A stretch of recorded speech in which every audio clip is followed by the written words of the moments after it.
Aroma permusuhan lama kembali menyeruak di koridor diplomasi Asia Timur.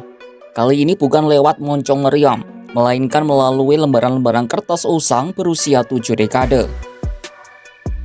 Di Tokyo, Perdana Menteri Jepang Sanai Takaichi dan Menteri Luar Negeri Toshimitsu Motegi menjadikan perjanjian San Francisco atau SFPT tahun 1951 sebagai senjata.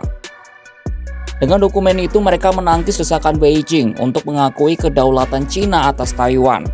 Sementara itu di Beijing, juru bicara Kementerian Luar Negeri Cina Lin Jiang naik pitam di podium taklimat rutin. Ia menuduh Jepang menderita amnesia sejarah, bersembunyi di balik perjanjian yang dianggap cacat dan mengabaikan dosa masa lalu. Perang narasi ini bukan sekadar debat akademis, ini adalah pertarungan memperebutkan legitimasi hukum internasional yang menentukan nasib 23 juta penduduk di seberang Selat Taiwan. Seperti apa kisah lengkapnya? Simak dalam video berikut.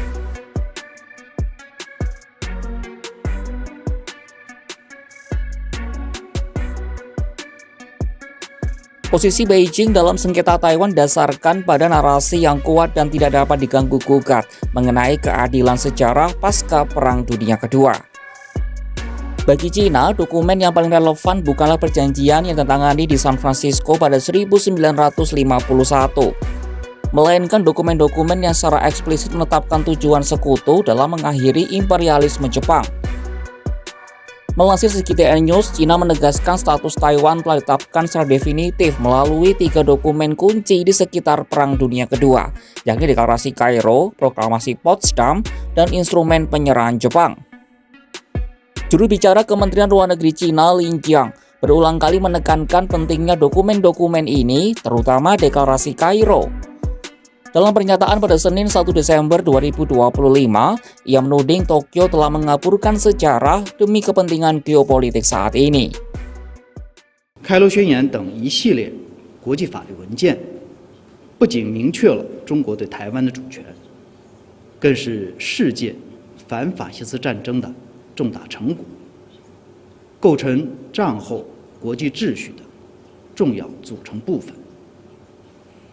遵守其有关规定是日方必须承担的国际法义务，也是战后日本重获国际社会接纳的前提。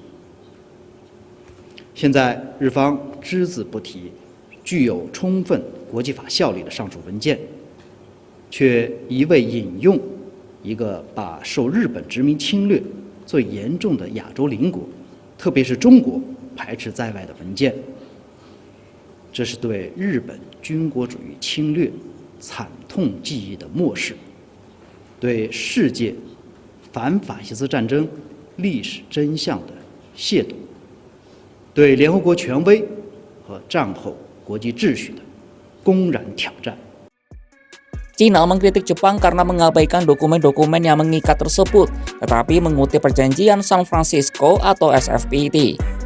Perjanjian ini disebut secara kontroversial tidak mengundang Cina dan negara-negara Asia yang paling menderita akibat agresi Jepang.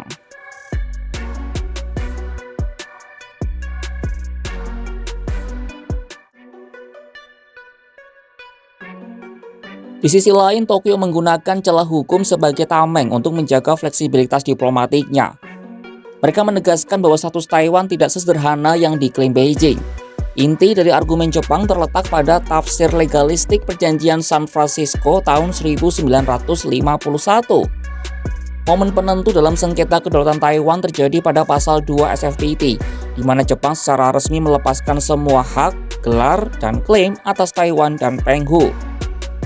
Melansir Taiwan Insight, poin krusialnya adalah perjanjian tersebut tidak menunjuk satu negara pun sebagai penerima kedaulatan Taiwan. Perdana Menteri Jepang Sanai Takaichi dan Menteri Luar Negeri Jepang Toshimitsu Motegi secara konsisten merujuk pada perjanjian San Francisco untuk membenarkan sikap netral mereka. Jadi seperti apa sebenarnya isi dalam perjanjian tersebut?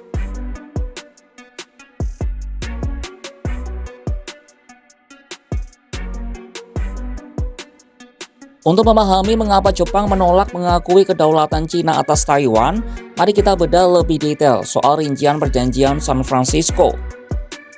Choi Bon-keng, peneliti yang menulis ikhwal status Taiwan dalam perjanjian dan konstitusi Cina, analisisnya tahun 2017 yang dipublikasikan di Taiwan Insight dengan judul Ascertaining the Status of Taiwan from Treaties and the ROC Constitution menjelaskan bahwa Jepang hanya melepaskan kepentingannya atas Taiwan tanpa menunjuk penerima. Hal itu termuat dalam isi perjanjian San Francisco pasal 2 berikut. Dalam hukum perang, prinsip yang berlaku adalah pendudukan militer hanya memberikan yurisdiksi dan bukan kedaulatan. Para ahli menyebut pelepasan kedaulatan ini sebagai limbo cession, alias penyerahan kedaulatan yang menggantung tanpa pemilik baru yang jelas. Maka menurut penafsiran ini, sejak 1945, kedaulatan Taiwan berada di tangan sekutu utamanya Amerika Serikat yang saat itu melawan Jepang.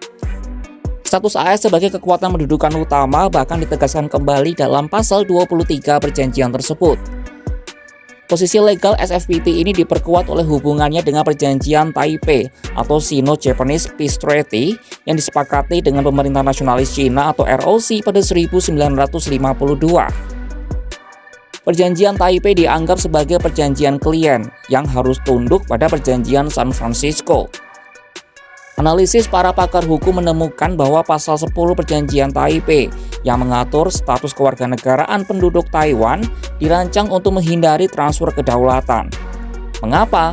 Karena transfer kedaulatan dianggap sebagai keuntungan yang ditingkatkan dan akan memicu pasal 26 SFPT.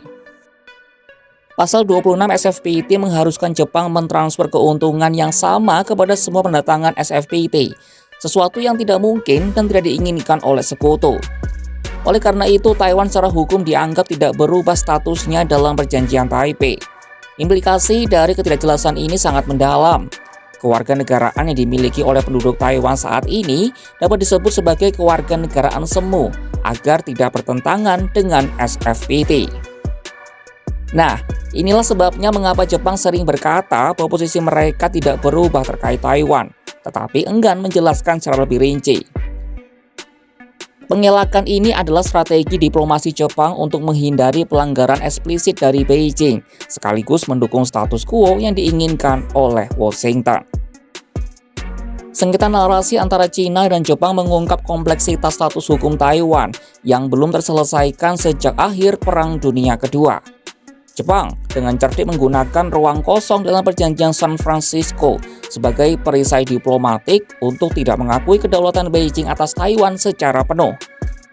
Sembari tetap menjaga hubungan strategis dengan pulau tersebut di bawah payung aliansi AS.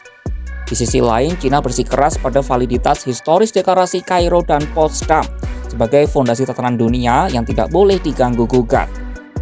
Bagi Beijing, penolakan Jepang untuk mengakui kedaulatan Cina atas Taiwan bukan sekadar masalah hukum, tapi juga sinyal berbahaya dari potensi kembalinya ambisi militer masa lalu.